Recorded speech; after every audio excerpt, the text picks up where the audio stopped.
that will be there. It will be there on demand, and it will be there for a very cheap price. So the whole transportation arena will change dramatically under this influence.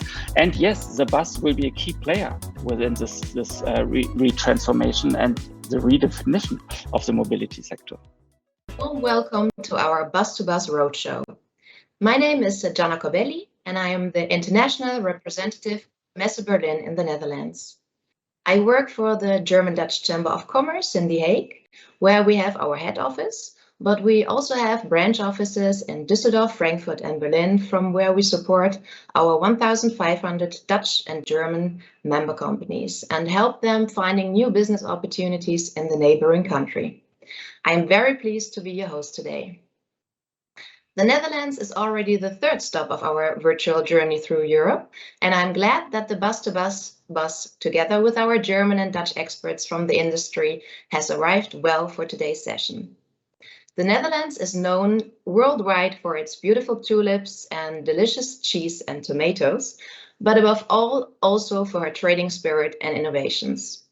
Definitely also in the field of mobility. The Dutch mobility sector is one of the most advanced in Europe. Think of charging points for electric cars, for example. In most European countries, there is a major shortage of public charging points for electric cars. The latest ranking shows that the Netherlands leads Europe with its charging infrastructure. Another example is the cycling culture in the Netherlands. Cycling is very much alive here, and there is an excellent infrastructure for cyclists with bike lanes and parking spots in the cities and at public transport stops. But today we are here to talk about the bus industry and to discuss the question, how do we want to travel by bus in the future? Herefore, we have asked 4 experts to be our panelists today, and I already want to thank them for accepting our invitation and are looking forward to an interesting afternoon. To make it more interactive, you, as our participants, have the possibility to ask questions through the chat function, and later on our panelists will have time to answer them. Now, I wish you all an interesting session, and I'm sure you get some valuable insights about bus tourism and long-distance travel. Before I hand over to my colleague Willowbeck Jewett from the BUS2BUS team, who will tell us more about the trade show and what we can expect next April in Berlin, I would like to welcome our Dutch participants as well. Goedemiddag dames en heren en van harte welkom bij onze BUS2BUS Roadshow. Fijn dat u vandaag aanwezig bent. Ik wens u een interessante sessie toe en hoop u volgend jaar weer live in Berlijn te kunnen verwelkomen. Thank you, dank u wel. And Willow, the floor is yours. Thanks, Jana. Also from my side and from the BUS2BUS team, a warm welcome to all of our viewers today. I'm just going to take a moment before we start our roundtable discussion to say a few words about our event in Berlin next year, BUS2BUS. So BUS2BUS started in 2017. And is taking place for the 3rd time next year from the 27th to the 28th of April here in Berlin. So our BUS2BUS is, like other mobility events, a trade show and a sales platform. But at BUS2BUS, we strive to be more than just that. And we really put the focus on innovation and shaping the image of the bus, which in comparison to other forms of transport could maybe be somewhat underrated or undervalued. And in fact, it's actually an innovative and sustainable and flexible component for the mobility mix of the future. At BUS2BUS, we also strive to connect startups who have these fresh ideas and innovations with stronger partners and companies who have the means to push those events into action. And I would also just like to say a little bit about our concept. So the BUS2BUS is divided into 3 components. As I mentioned, the trade show, which is the stands within our trade show halls here in Berlin at the exhibition grounds. We have a startup area for our startups, as well as an outdoor display with many vehicles. And on the outdoor display, we have a test track. So when you are in Berlin, you can test those vehicles live and in action. Our second component is the stage program, which is divided into 2 tracks. It's the Future Forum track and our BDO Congress program, which is hosted by our longstanding partner, the German Association for Bus and Coach Operators, who are also here in Berlin. The stages will be located in the center of the trade show halls, and next year we're going to be focusing, similar today, like on fresh travel, as well as alternative drives, political issues, autonomous driving, and intelligent vehicles. Our third component of Bus2Bus is something we like to call Bus2Specials, and it is comprised of presentation opportunities and workshops. So we have interactive workshops for our guests with our mobility experts where you can ask questions and get direct feedback, perhaps about a topic that you've seen in the Future Forum and you'd like to know more. And we have a presentation opportunity for our exhibitors called Bus2Insights, which is small panels within the Future Forum stage, and something for our startups, which is a competition called Bus2Pitch, where the startups compete against each other in front of a jury, and the winner goes home with an exclusive prize. We have one kind of ticket, an all-inclusive ticket, so if you come to Berlin next year, all of those options will be available for you. And I'd like to just say on behalf of my team, we are more than excited to welcome everybody next year in Berlin after the 2 years between our normal events and then the shift to 2022 because of the pandemic. We are really excited to see everybody in person and on site in Berlin. That being said, from my side, to anybody today, like we mentioned, we have the opportunity for a Q&A at the end. Please put your questions into the available spot under the live stream, or you can contact us at Bus2Bus at messe-berlin.de. And if you'd like to get in contact with one of our speakers directly, we've linked their LinkedIn profile on our website. I think it's time to start our roundtable discussion. I'd like to hand over the digital microphone to our senior project manager and Bus2Bus director, Kerstin Kube-Erkens, who will be starting off the roundtable and making a small interview with our moderator, Carlo Cahn. Kerstin, it's all yours. Thank you very much, William. Well, good afternoon, dear audience. I'm happy to introduce you to our moderator today. But before I start, I would like to give a short overview about today's session.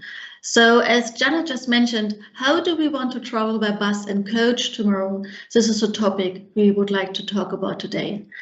The Bus2Bus Special Edition, which took place in April 2021, brought together around 900 experts from Germany and abroad. And one thing was impressively underlined here. The bus industry is innovative and indispensable in the climate-friendly mobility mix of the future. Buses and coaches are available in almost all sizes, increasingly equipped with climate-friendly drives. And this makes bus transport predestined for tailor-made mobility concepts in cities and rural regions. Together with an increased demand of safety on board, digital services, cool design and equipment, the bus is or should be the star among means of transport from our point of view. The Netherlands edition today of the Bus2Bus Digital Roadshow will focus on new ideas in bus tourism and intercity transport. How can bus operators bridge the gap for high quality services outside the big cities? How can urban and rural areas become more connected to increase the attractiveness of living and working beyond the city limits? Welcome, Carlo Cahn. It's really a pleasure to have you here. Carlo is Secretary General of the Dutch Coach Transport Association, KNAW. He joined the organization in 2013. KNAW represents 80% of the coach sector in the Netherlands, and it also represents the interests of cabs and taxis and has close relationships with the organizations for public transport. The association is responsible for lobbying, collective trade agreements, and it provides information on all the different rules for coach transport within the EU. Carlo studied law in Amsterdam and has more than 30 years of experience working for business associates. Carlo, as an expert in the mobility sector, I would like to address just one question to you before we start, and I will hand over to you. What is your impression? Had the image of the bus changed in recent years? Thank you for the kind introduction, Kerstin. The image of the bus and coach sector, I would say it has changed, though I think it hasn't changed enough. For years, the image was that of an old-fashioned means of transport, slow and not very comfortable.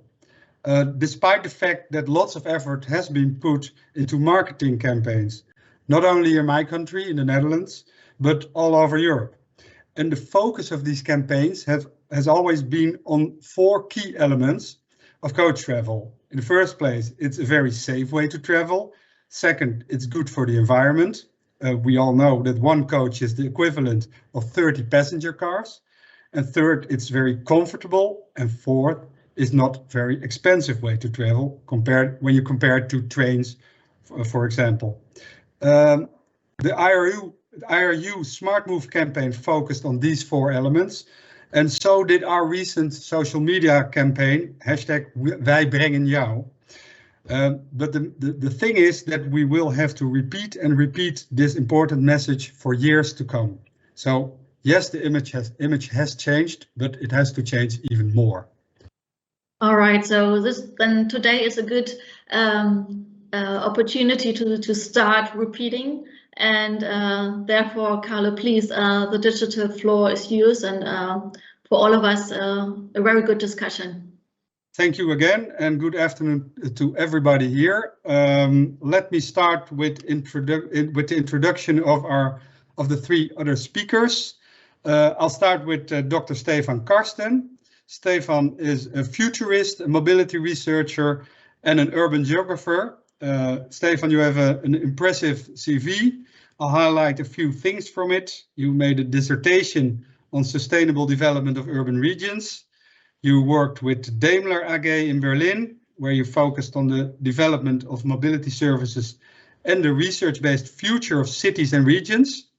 You were a visiting professor at the Braunschweig University, and there you looked further into the post-fossil fuel mobility. You are maybe still in the expert panel on the future of small suburban towns. And since 2019, you have been collaborating with the Zukunftsinstitut in Frankfurt, where you, amongst others, were involved in the publication of the annual mobility report. You have been working on top of all this, have been working as an independent consultant, focusing on the topics mentioned. So welcome to you, Stefan.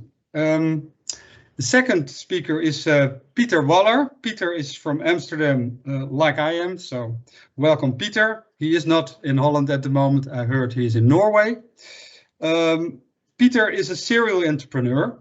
He's co-founder and CCO of ChargeTrip, which ChargeTrip is a smart routing and navigation platform for electric mobility. And ChargeTrip aims to accelerate global mass EV adoption. Before founding ChargeTrip, Peter was responsible for the creation of successful fintech, VOD, and e-commerce products, and he even led marketing teams at Bacardi and Louis Vuitton. Peter states that he is very much interested in understanding the needs and the behavior of people and uncovering how these can be tied to sustainable objectives. Welcome to you, Peter. Then, as the third speaker, we have Janis Ufheil. Janis, yeah, we see you waving. Janis is a student. He's working on his master's degree at the moment in transportation design in Sweden, but that's into the Erasmus program, but actually his home base is Reutlingen University, where he studies also transportation interior design. You are the founder of Neon Point Design. I hope you can explain that later on, what that means, because I'm just a simple lawyer. You did your thesis on the Mercedes-Benz Horizon Liner. That's a very futuristic coach, in my opinion, and we come back to that later on as well. But Janis, you also had your 2 other internships at MAN, Truck and Bus Deutschland, where you were working on designing futuristic truck interior for MAN, and further on internship by Porsche as well. But there the focus was mainly on hardware design, if I'm correct. So welcome to you as well, Janis. I would say let's start with our first topic, the changes in mobility and the impact of urban and rural spaces. Stefan, I'd like to start with you. Could you explain more? Because the big impact of the corona pandemic, the current pandemic, is that people are buying second-hand cars. There's a return to private transport. What do you think that cities and operators can do to strengthen or to re-strengthen the attractiveness of buses and to regain the trust of passengers? Stefan. Dear Carlo, thanks a lot. And thanks a lot for all of you to invite me to this great panel. Well, Corona, yeah, not very surprising question at the beginning of this talk. I think, first of all, until today, yeah, and literally today, we have seen more and more passengers returning to all kinds of travels, yeah, to planes, to public transit, trains and buses. And this has been experienced over the last, let's say, months and weeks. And I always was saying that at the end of the pandemic, we will see a travel explosion, yeah. People are really into being mobile, into meeting people, not having virtual experiences, having more. But as time goes by, and as we all know, the incident rates are going up again. And we really have to think about the next upcoming, yeah, about the autumn and the winter, yeah. So for the next half year, what will happen and how can we regain trust in mass transport issues? And I think, first of all, as we see in Austria these days, the government came up with 2G, which means in Germany, 2G is only vaccinated people or only recovered people are allowed for almost any kind of public activities. Yeah, going to a theater, going to cinema, going to a restaurant, being part of public transit is only allowed for people either vaccinated or recovered. And we still have the discussions in all other countries in Europe these days. And I think we can be very certain that this is a very trustful measure and very reliable measure to bring people back to mass transportation. And this is, I think, the most important issue. Okay, but, thank you. Yeah, okay, yeah. We can leave it by this, yes. Janis, I'll come to you. During your bachelor's degree, you have created a very futuristic coach design concept. Could I wanted to ask you to tell more, but I understand you also have a movie about the horizon liner. But please, could you tell more or show us more? Yeah, of course. At first, also thank you very much for the nice introduction and also for having me here at this roadshow as a representative of transportation designers out there. Yeah, so I guess you could already see a little hint on my background. This is an image from my bachelor thesis. Yeah, the Mercedes-Benz Horizon Liner was my bachelor project in cooperation with the Daimler AG, so Mercedes-Benz buses. And yeah, it's about a futuristic travel bus, which is level 4 autonomous.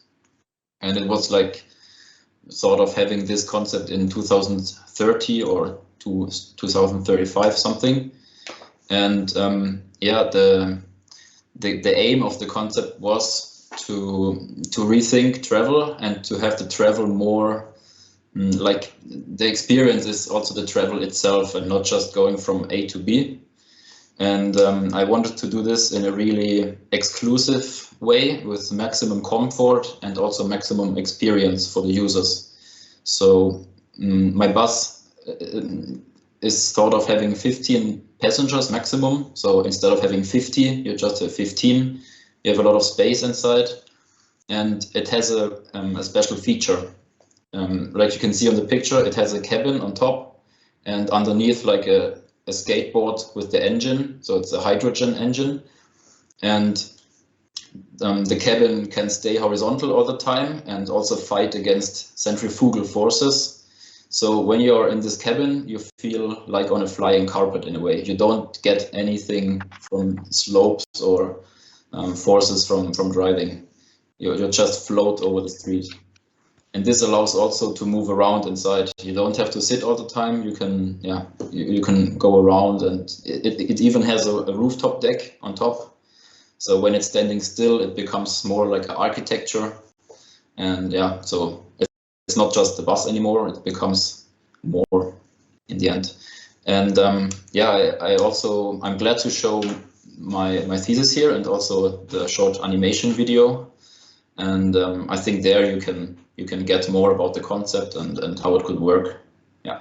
Okay, then we could start the video, please.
Wow, Janis, I wouldn't want to get out when I was in that bus, even at my destination. So this is more the experience than the traveling itself, the means of transport. Do I see that correctly, or? Yeah, exactly. That's the point. So here in this concept, it was especially made for a culinary travel. So it's about a culinary multi-destinational trip, and yeah, making the people experience different local foods on different spots when they travel around, for example, Scandinavia or something, and how to show this in this interior, and what do they need, what is their aims, what do they want on the travel, and so on. So yeah, it's all about experience. Okay. Thank you, Janis. I'll come to one other aspect, and I'm going to ask Peter, because design and aesthetics are one side, but we also want to look to services and user experience. Peter, do you see opportunities when we are switching to alternative drives in this context? Janis mentioned hydrogen, but what's your opinion? Yeah, Carlo, thanks so much. So we very much believe that the future of mobility is going to be electric. Sorry for surrounding noise. I'm at a different e-mobility conference in Oslo at the moment. So, and I think that there's huge opportunity. So the conference here is about electric cars. 90% of all vehicles sold in Norway is now battery electric. But we just also came through Sweden talking about electrified trucks. So for me, buses is very much also ready for electrification. What you see is that city buses are obviously already being electrified because they do relatively short, predictable trips, which is easiest to electrify. But for coaches, I believe also, I think it's a quieter experience. It allows for a different networked addition to trains and shared mobility at its destination. And it very much will be part of a electrified, connected, shared mobility ecosystem where we're going. So I see a host of advantages and opportunities here. Okay, but the longer distances is not a big challenge, you think? Longer distances is definitely a challenge. However, it's you can fix that. So the problem with electric mobility, or specifically battery electric mobility, more so is that you're dealing with many more additional dynamic variables that impact your battery, your range, and also therefore how you can use a vehicle exactly. However, if you take a ecosystem or network type of view on this, you can also see how you can make this more predictable by adding a different stack of predictable smart software solutions that connect the vehicle with the grid, with the charge solutions, and then the mobility provider. So it is extremely important to not see electrification of mobility as just the same vehicle but with a different propulsion, but as actually a move to a completely different ecosystem. If you don't treat it like an ecosystem, it's going to fail. What does that mean for fleet management, Peter? Well, that for a fleet manager, the job changes. The job changes from managing relatively predictable type of vehicles and optimizing a system that is super mature and optimizing that for small percentages gain in operational efficiency, to actually reinventing an ecosystem where you link charging infrastructure with energy management, with the vehicle, with passenger needs, and its greater context in which it needs to operate. So I think if you're a fleet manager now, your life is going to change, but I think for the better, and it's going to make it a lot more interesting. Okay, thank you, Peter. Then I see that we have more questions from the audience in reaction to the video of Janis, but I guess he can answer that later on in our discussion. So I'll move on to our next topic about the awareness and acceptance of bus and coach travel, because sometimes it seems like buses and coaches are overshadowed by trains, by cars, and what about the acceptance and attention of the means of this means of transport? Did it really change? I've already said something in my own introduction, but I'm interested in how you are looking towards this. So, Janis, you are young, you are an emerging designer, so you are somewhat closer to trends than I am. How do you think that the current image of the bus and coach industry is changing? Do you see change in it? What's your feeling? Yeah, definitely I see changes here. But trains and cars still could overshadow buses a little bit. But I see really high potential in buses because they could be seen like like a huge playground. You have a really huge interior space that you could use also in a different way than just transporting people from A to B. So, for example, to enrich a city, you could combine passenger transport with some cargo transport, for example. So you need less vehicle and just combine it into one vehicle, because a bus also has to get to a station, and maybe there can also be a post station or something like this. So thinking about how to make the flow better of a movement. But how suitable is your own design of the bus that we've just seen in the video?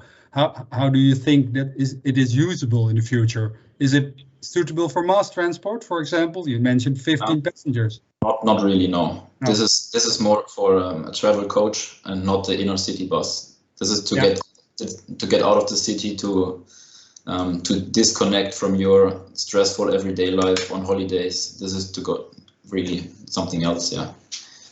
Okay, thank you, Janis. Peter, a question for you. ChargeTrip is currently focusing on the auto industry, but you also have plans to expand into the bus industry. Which aspects of your company's innovation and technology can easily be transferred, and where are the biggest challenges? Yeah, so we are a big routing engine that lives in the cloud, and we're capable of planning and calculating the optimal route from A to B to C to D to E for any electric vehicle, and calculate the optimal charge stations in between, which is now difficult if you're not driving a Tesla, which is most people actually. So this gets all the unpredictability out of getting into an electric car and driving it like you're used to, and not have the feeling that this futuristic technology forces you to go back in time and forces you to go on a puzzle ride to think about where do I charge, when do I charge, how long it will take, how much it will cost. In order for us to do that, we need to, and we are really good at predicting the energy usage of a vehicle on any given trip. So this technology can be easily applied directly to buses to calculate exactly on which roads, on which routes, where to stop, how that works with changing variables.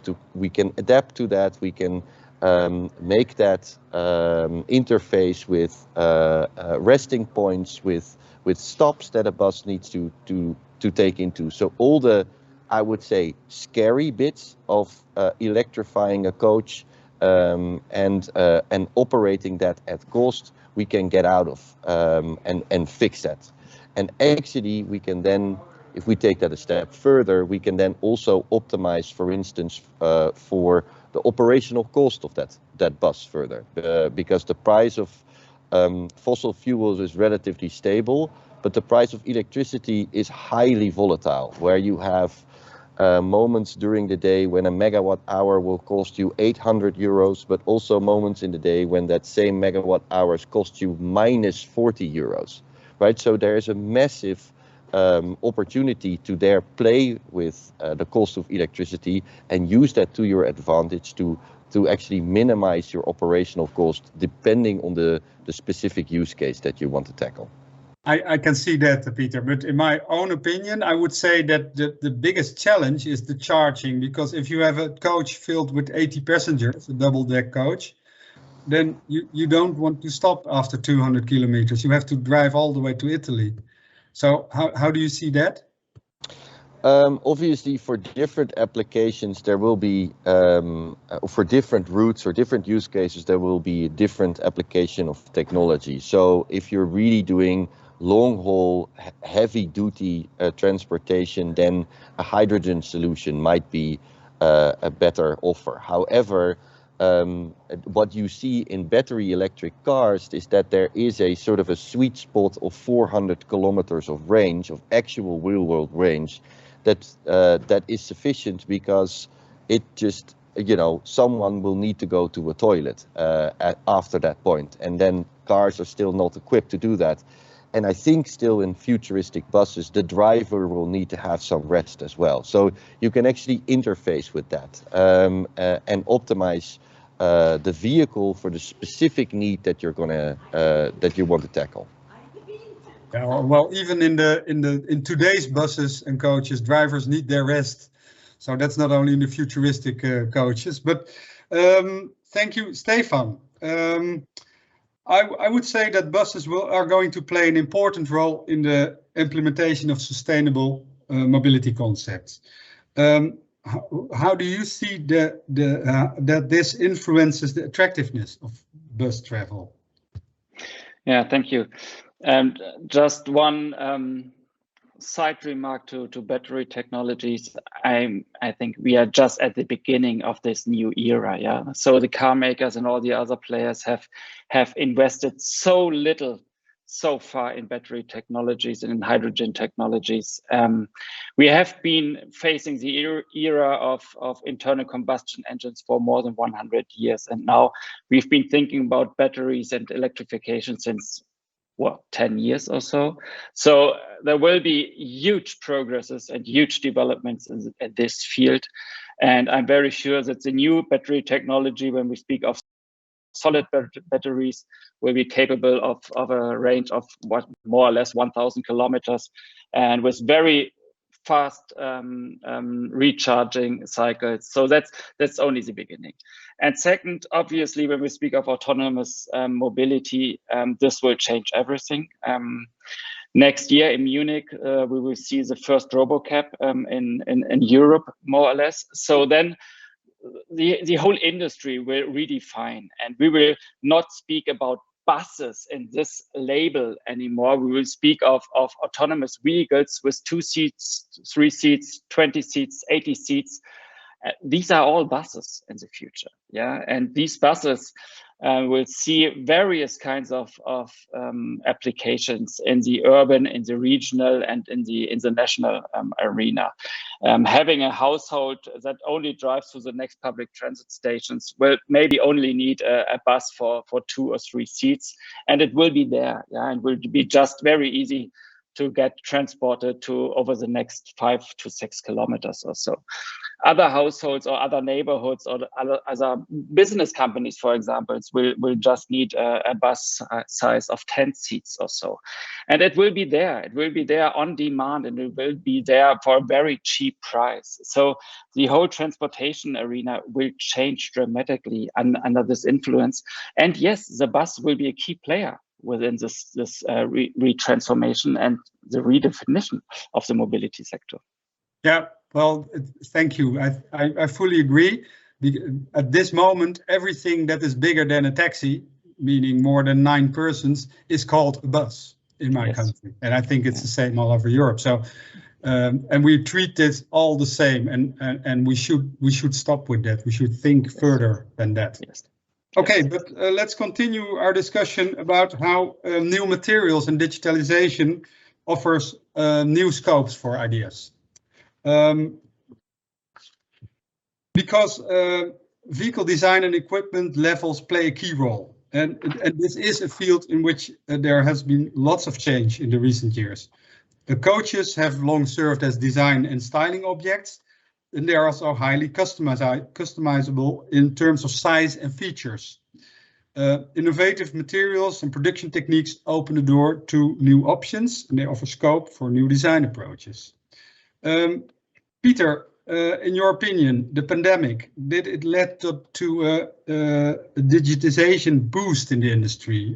Thinking of infrastructure, mobile ticketing, and so on, booking platforms.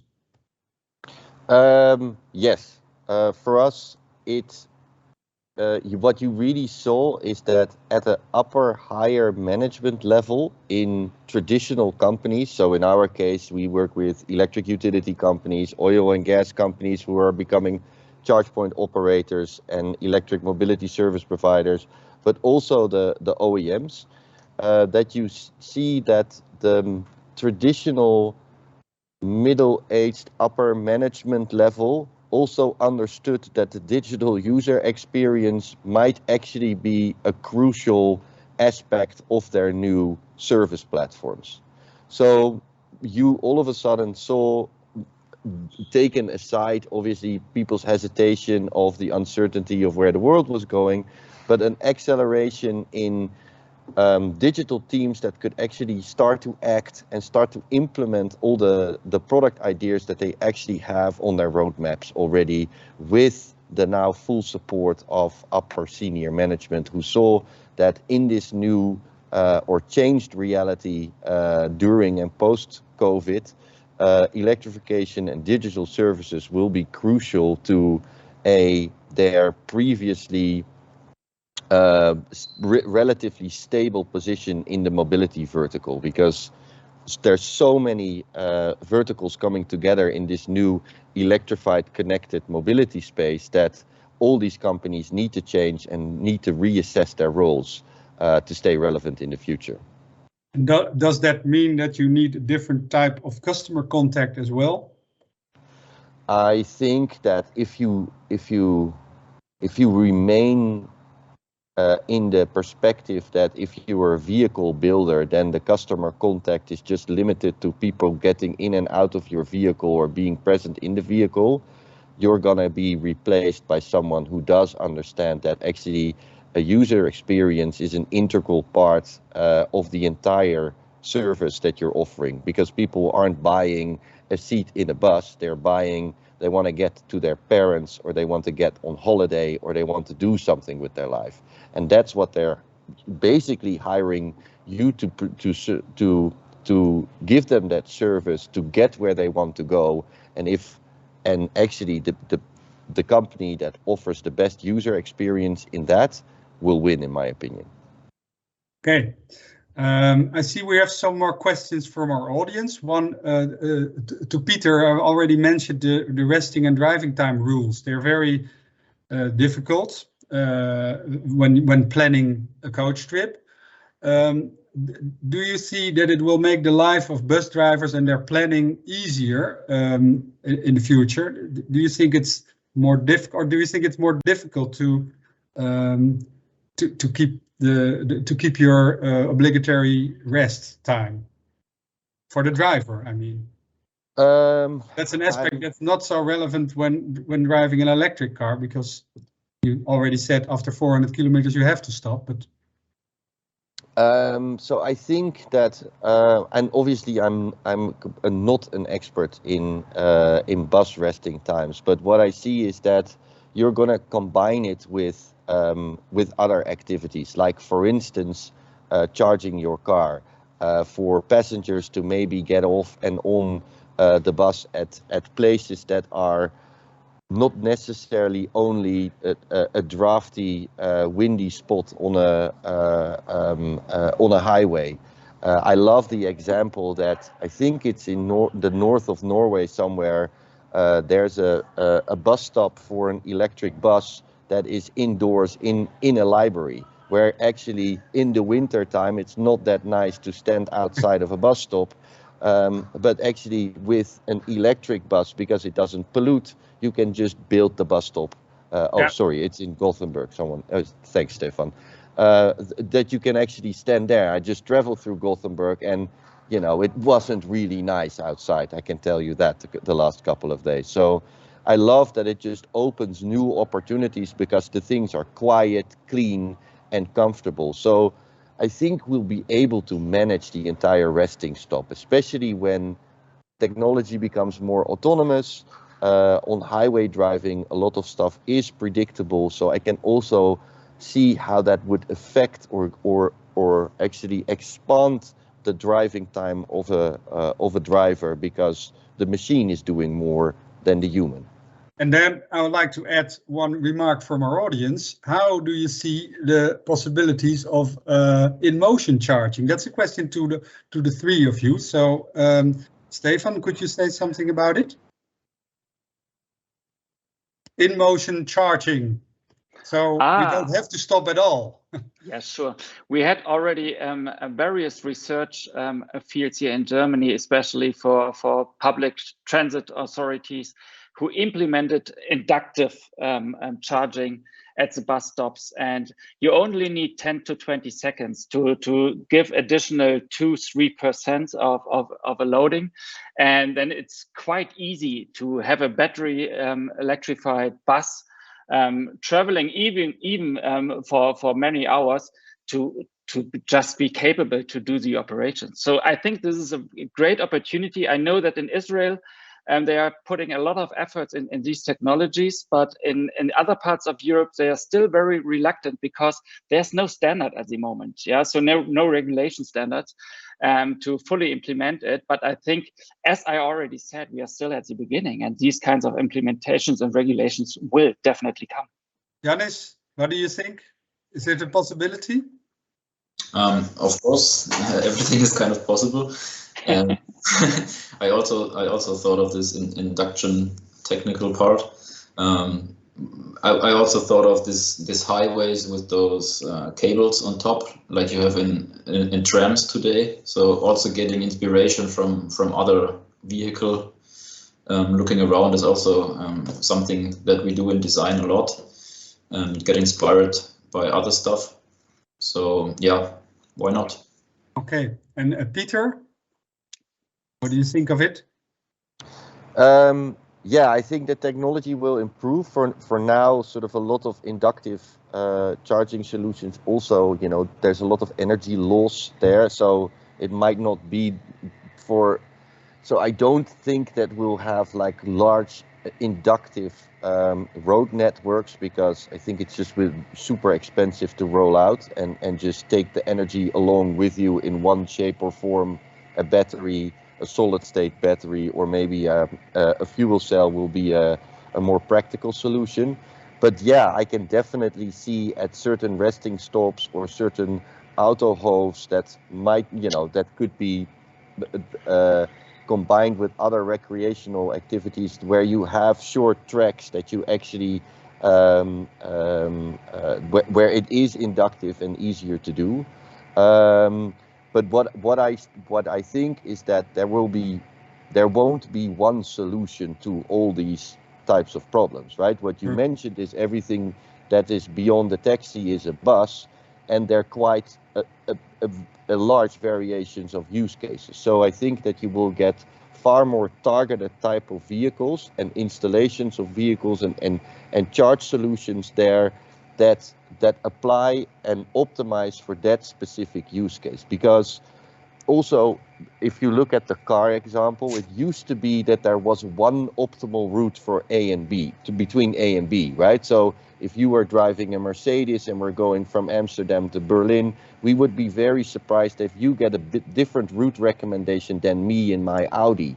But actually, if we would get the same route recommended in your Nissan Leaf versus my Audi e-tron versus Stefan's Tesla, we would be very worried, because you will need to charge something radically different than me or Stefan, and you wouldn't get where you want to be. So we're going from a situation where there was one solution that fits virtually all use cases to extremely specific use cases where you need specific optimizations. But that is all possible because we have pretty smart technology that you can just stack on top of each other to make stuff predictable, cheaper, and just use case specific. Thank you. Well, I'd like to add something myself, because we visited China 5 years ago with a small delegation. We went to Yutong, the big bus manufacturer. They showed us a location where they were charging, not really charging city buses, but it was a huge plant where I think 4 or 5 buses could drive in together, and small robot arms were replacing the batteries, 12 batteries at the time. And I think it only took a couple of minutes for the bus to drive on with new filled batteries. So that's a whole different approach, which already exists in different types of the world. Okay, some question to Janis about the integration of new drive technology, such as the electrical drives. Does that create a new design scope? You already mentioned hydrogen. What other options arise here? Yeah, thinking of this question. So the big topic is here sustainability and how to show this with design, right? So I think as a designer, you also have the aim to educate the people in a way to use this product because it fits to your mindset, and then you also need to show this in the design. So when a bus is sustainable, he should also show this. Maybe I'm thinking of a concept from this year's IAA in Munich, and there was a concept where the interior was just made of 10 materials, and this is kind of insane, this idea, because in the car and the bus today you have like hundreds, thousands of different materials, and they are all glued together. And this concept had the aim to have replaceable parts, and so to be really sustainable in this way. And maybe this can also be shown in the design when the customer is using it. So maybe there's a little label saying, for example, the seat material, I am made of old bus furniture, whatever, just to push the story, to have a little blink from the bus. That will surely raise the attractiveness of the car. Yeah. So that you feel as a part of the whole movement in a way. You are included when using this bus to help the planet a little bit. Yeah. Okay, Stefan. How can the other ways of design and aesthetics, the looks of the bus, how can that contribute, in your opinion, to a higher attractiveness of traveling by coach in the public life as well? Yeah, I think to a very large degree, yeah, because as we see today, the solutions are very unspecific. The solutions that we are seeing today, both on product sides as well as on service sides, are very general. Whether I travel by plane or by train or bus, for me personally, the solutions are not very satisfactory. Yeah, the stations and the airports are horrible, and the products are unspecific, as I said. So we need more individual, flexible, and aesthetic solutions. And I think what is interesting, Ursula von der Leyen, the EU Commission President, she announced already 2-3 years ago a great project to better implement the Green Deal. And the project has been labeled the New European Bauhaus. And she said, well, if we want to succeed with the Green Deal, we have to focus on 3 pillars. And these 3 pillars should make up the New European Bauhaus.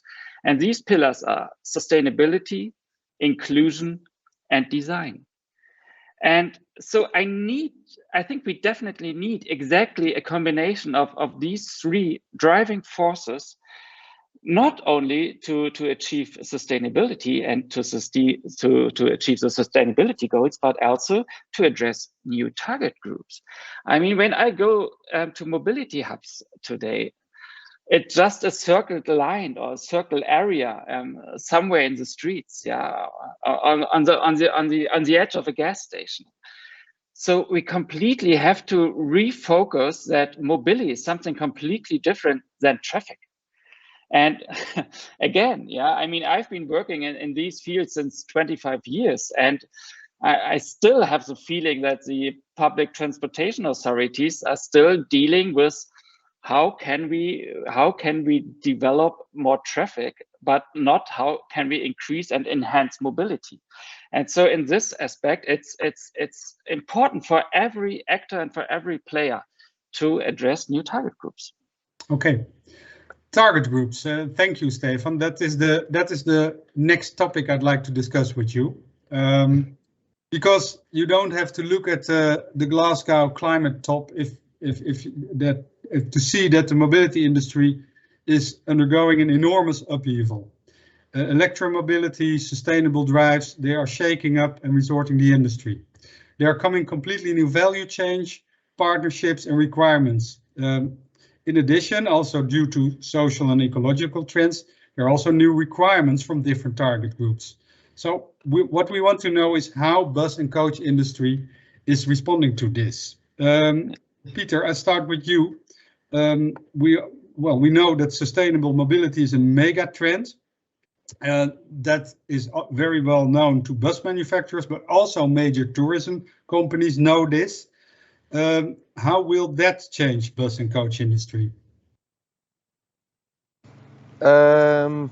I think that the mobility customer of tomorrow will demand more, will demand better, and I think that the bus and the coach as part of that mobility ecosystem is just crucial. If you look at my team that comprises of many people that are a lot younger than me, there is no reason for them or desire for them to own a car. They are completely at ease with using shared mobility solutions. Obviously, if they live in a city area, that becomes easier, but that also means that they expect clean mobility solutions, right? They do not want to be part of a polluting ecosystem that is against their value system. So they're eating different, they're traveling different, they're going to different places on holiday.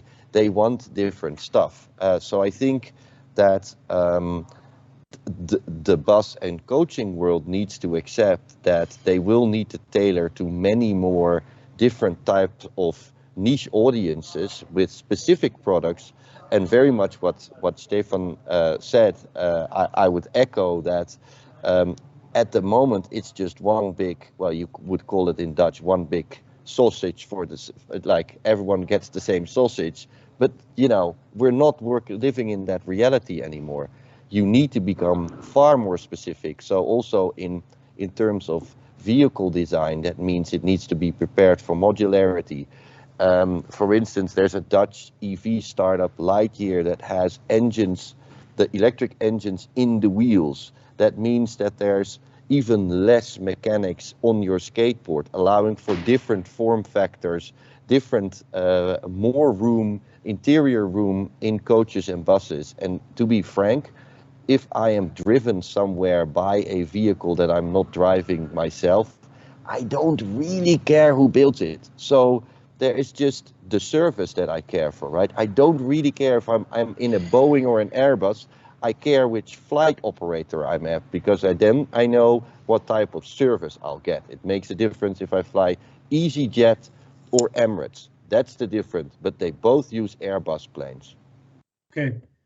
I see that I missed some of the questions of our audience. One is to you, Peter. With whom do you want to cooperate in this when you're coming to the bus and coach sector?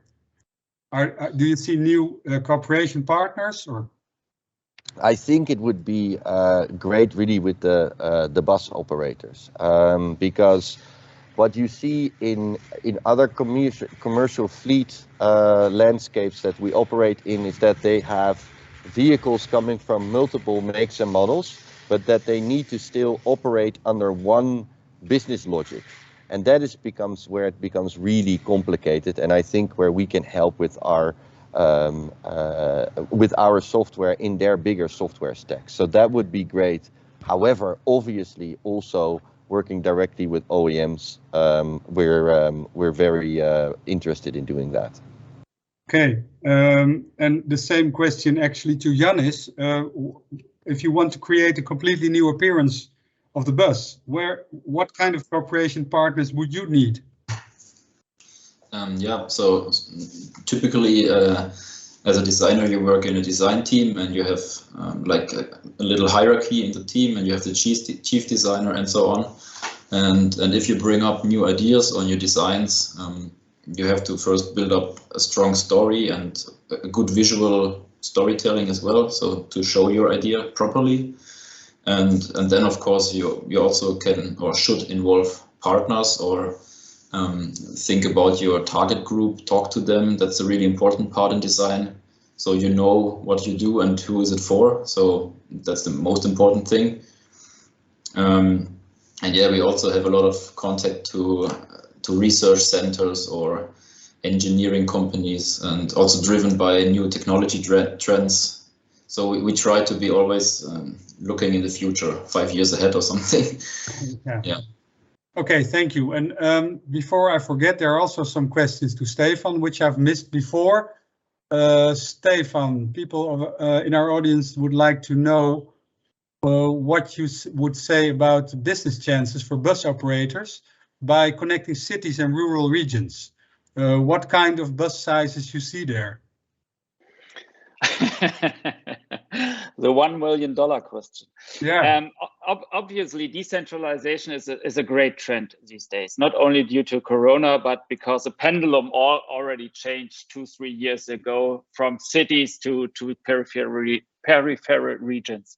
I know that the Netherlands is far more denser than Germany. It has a population density than more than 400 people per square kilometer. In Germany, it's 230. So decentralization and peripheral regions in Germany are much more relevant than in the very compact and dense Netherlands. But still, I think traveling from the periphery to the city is probably one of the biggest business opportunities that I see, especially when dealing only with vessel sizes in Germany that rely on school travel. Yeah. You have pupils in the morning and pupils in the afternoon, and they defined the vessel size, which is ridiculous, to be honest. So what I see definitely are sizes between 6 to 9 seats, to be very flexible, to have on-demand ride pooling, as we see in some areas in the countrysides in Germany as well, where you have very flexible and adaptive products and services, and these will catch on in future. I'm very sure about this. And for the longer distance, you would probably need bigger coaches as well, because now I believe the maximum is almost 100 seats. Yes, definitely. What about double deckers, for example, for city to city travel? That's for sure. No, the vessel sizes and the product concepts that we see today. And Janis, really, I love your approach. Yeah, we really need to be more innovative in this respect. They will get much more differentiated. That's for sure. That's a given. And a no-brainer as well. And Stefan, do you think that our customers are willing to pay more in the future? Because there's always discussion about the price of coaches, of coach transport, of bus transport. The short answer, yes, but you need to rely, and I would just follow what Peter was saying.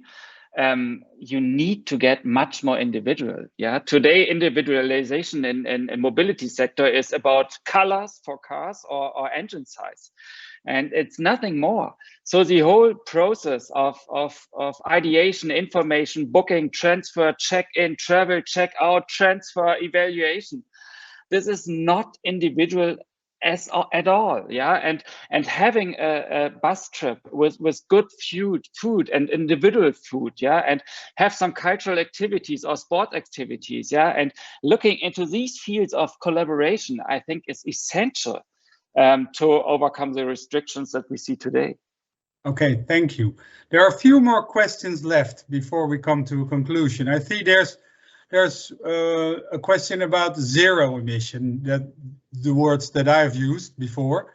And the question says there's always an emission. If not at the bus, it will be there where the energy was produced. Peter, could you reflect on that question? What do you think about, well, how do you think about that? So that's very true. So the aim of the game here is we need to have a bigger energy transition. That's why we started our company, because we think, you know, electric mobility adds to the acceleration of the energy transition. But if you look at any serious study and report, having an electric vehicle, even on the average European grid, is cleaner than having an internal combustion engine. So yes, it is not zero emission, but also yes, it is a lot better than where we are. In addition to that, if we allow for very smart tools being added to the electric mobility equation, we can also deal with more renewable energy entering the grid, because that's volatile. It is, if there's a lot of wind, there's a lot of electricity. If there's a lot of solar, or if it's very sunny, there's a lot of solar electricity. We can't store electricity. That needs to get off the grid. And actually, big batteries on wheels can be a very good additional demand response tool of balancing the grid if we do this smart. And if we do this smart, operational prices will drop, because a lot of wind energy is very, very cheap. So if you then can help fleet operators decide when and where to charge which part of their fleet to minimize their operational cost, the cost of clean transportation will drop, because maintenance costs for an electric vehicle are just lower, because it has only 1/10 or 100th of the moving parts that an internal combustion engine has. So there's a lot chance of stuff breaking. The durability and health of batteries is also lasting a lot longer. There are now Tesla's driving around with 500,000 kilometers on it, and just a battery degradation of only 5%, which is nothing. Like a Mercedes with 500,000 kilometers on it has a lot bigger horsepower degradation than 5%. So all in all, if you do this smart, and if you approach it from a bigger ecosystem point of view, you can balance all this stuff, lower prices, and accelerate adoption for a cleaner, better planet for us all, which I think we should do. I see Stefan vigorously nodding his head. So Stefan, you want to add something to this? No, but maybe you could say something here at the end of our discussion. How do you look towards the future, and particularly what do we have to change to become more of a lifestyle? How do you see the future of coach traveling? Do you think it's going to be type of lifestyle to travel by coach and not by car? Yeah, when we consider all the topics that all of us have been mentioning before, and yeah, I was really nodding because Peter gave such a great summary of what the discussion is all about at the moment, not only in Germany, but all over Europe and probably the world with regard to battery technologies. And yes, battery technologies is a driver for the young generations to drive with a bus or to ride with a bus. We have flight shaming in Germany all over. Yeah, people are very reluctant to use a plane. We have strict regulations in France that you're not allowed to fly by plane over a distance that is being reached with TGV within 2 hours. Yeah, you see, there's very much directions towards bus travel and goes away from all other modes of transports. And the lifestyle aspect comes into place when we see that the young generations are not having a driver license anymore. Yeah, some of them definitely have, but most of them don't. And so you have to bring them into the coaches and into the buses. And I think it's worthwhile to think about, okay, what is this target group all about? What are the aspirations? What are the requirements? And let's build up a completely new concept for this generation. And it will look different, that's for sure. Okay, thank you. Janis, do you have a view on the future of coach and bus travel?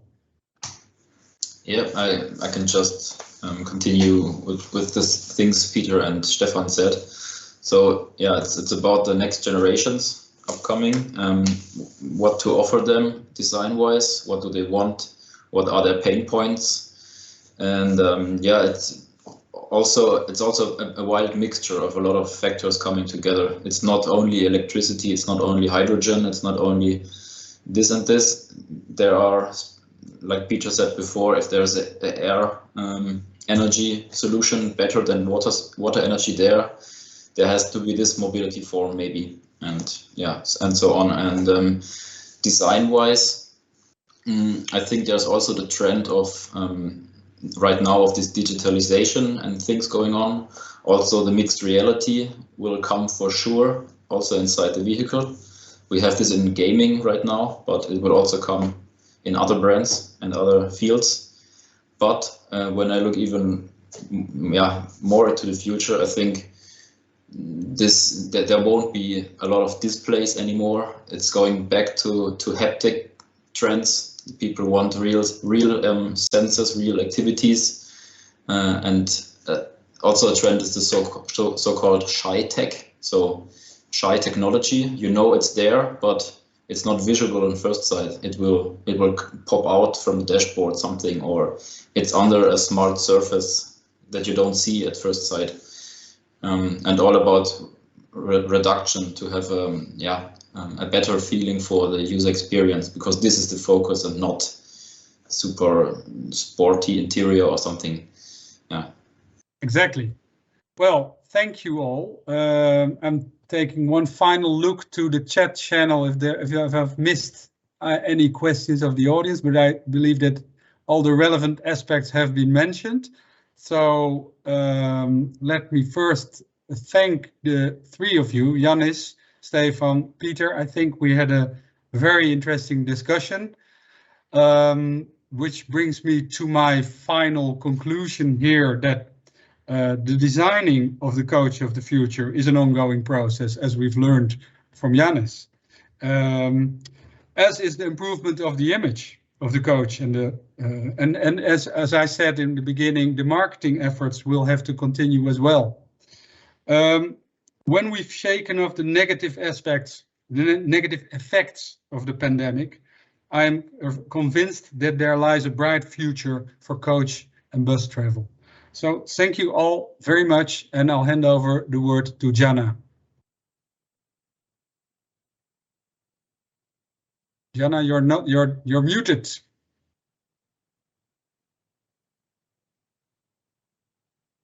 Thanks, Carlo. Yeah, our Bus2Bus Roadshow comes to an end. A big thank you to all our participants. I hope we could give some impulses or ideas for your own businesses. And yeah, if you have further questions, like Carlo mentioned, to our speakers, do not hesitate to get in touch with us via our website or find us on LinkedIn. We will be happy to connect you with our today's guests. Thanks for being with us today. I leave you with a short film and impressions of Bus2Bus 2019. Goodbye and tot ziens. See you soon at the upcoming roadshow stop or at Bus2Bus in April in Berlin.